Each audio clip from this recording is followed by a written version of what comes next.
বিয়ের পর থেকে আমি একটা জিনিস খেয়ে বলছি, আমার বউ আমি যতই গেলাই না কেন, বউ কোনোদিন আগ করে না। ঠান্ডা মাথায় থাকে, কোনো পেশাল পারে না, কিচ্ছু করে না, চুপ মেরে থাকে। এর একটু শব্দও করে না। আমি যতই রাগ করি না কে, মাথা নিচু করে রান্না করে চলে যায়। আমার জন্য আবার জম্পেশ করে চালিয়ে আসে। বেশি রাগ যেদিন করি সেদিন আবার কটিউলিয়ে আসে। আমি আবার সেটা ঠান্ডা হয়ে যায়। ঘরও নাকি, আমি তো বুঝিচ্ছি না এত ভালো বউ হয় কার। আমি তো জীবনে ইন্ডিয়া খুঁজে পাইনি। আজ দেখি তো, শোতার আগে আমি জিজ্ঞেস করবো ঘটনা কি। শোনো কলজার বউ, তুমি সত্যি খুব ভালো একটা বেরিয়েছিল বুঝছো। তুমি জীবনে কোনোদিন আমার উপর রাগ করেনি, তোমাকে আমি এত বকা দফা করছি, তাও তুমি আমার সাথে কোনো কথা কওনি, কিচ্ছু কওনি।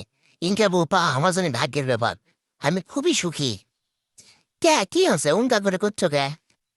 এই যে তোমার উপর আমি কারণে অকারণে খারাপ ব্যবহার করি, রাগারাগি করি, তুমি এনা পরিমাণও তুমি আমার উপর অভিমান করো না। আমি রাগ করি ঠিকই, তুমি দেখতে পারো না। কখন তুমি আমার সাথে রাগ করলা? আমি বিয়ের পরতে একদিনও দেখিনি। তুমি সব সময় গেলে চুপ মারি থাকো, চুপ মারি থাকো, আর কেন আমার সাথে হাসি হাসি কথা কও। তুমি যখন আমার উপর রাগারাগি করো তখন আমি রাগে চা বানাবে যাই। চা বানালে রাগ কমে যায়। এটা আবার তুমি আমাকে এঙ্গে কথা শোনালা। হ্যাঁ কমই তো। চা বা বানায় ওই চায়ের মধ্যে আমি থুতে দেই, তারপরে তোমার কাছে নিয়ে আসি। তারপরে যদি রাগ না কমে তো তোমার ব্রাশ দিয়ে আমি বেসিং পরিষ্কার করি। তাও যদি রাগ না কমে তো ওই ব্রাশ দিয়ে আমি কমর পরিষ্কার করি। তারপরে তো আমার রাগ কমে আস্তে আস্তে। পরের দিন সকালে আমি যখন দেখি তুমি ওই ব্রাশ দিয়ে দাঁত ঘুষিচ্ছ, তখন আমি দেখি আর আমার রাগটা আস্তে আস্তে ঠান্ডা হয়ে যায়, আমার পুরো শরীর ঠান্ডা হয়ে যায়। তোরা কে কুকে আসবে আমার ধর আমি 3বার একসাথে স্ট্রোক করছি। এবার আমি আজ গাড়ি কি নিউজ দেখেছি, মাত্র 100 টাকাতে মার্সিডিজ গাড়ি। এ তো অসম্ভব। না ভুল লিখলো। আচ্ছা যাই আগে ওই ঠিকানাটাকে যাই, ঘটনাটা কি সেটা আগে দেখি, না গেলে আবার সিরিয়ালে পাবো না নি। ম্যাডাম আপনি কি কোনো গাড়ি বিক্রি করবেন? মার্সিডিজ গাড়ি? গাড়ি বিক্রি কর মা, দেয় গাড়ি দেখেন। আসানুক কথা, এটা তো ঘটনা সত্যি। আমার চক্ষু তো সব গাছ খায় গেল দেখে। এটা তো একবারে নতুন চকচকা গাড়ি ম্যাডাম। একবারেই নতুন লাই, নতুনের কাছাকাছি 1020 কিলোমিটার চলছে।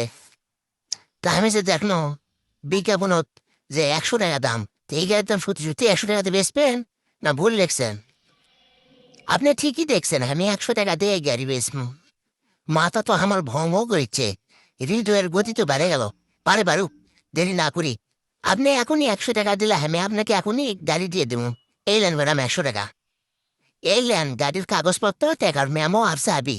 ইয়ে এখনই যান আপনি। তা তো বুঝনো, কিন্তু এর কথা না শুনলে তো আমার বাড়ির যা ঘুম হবে না।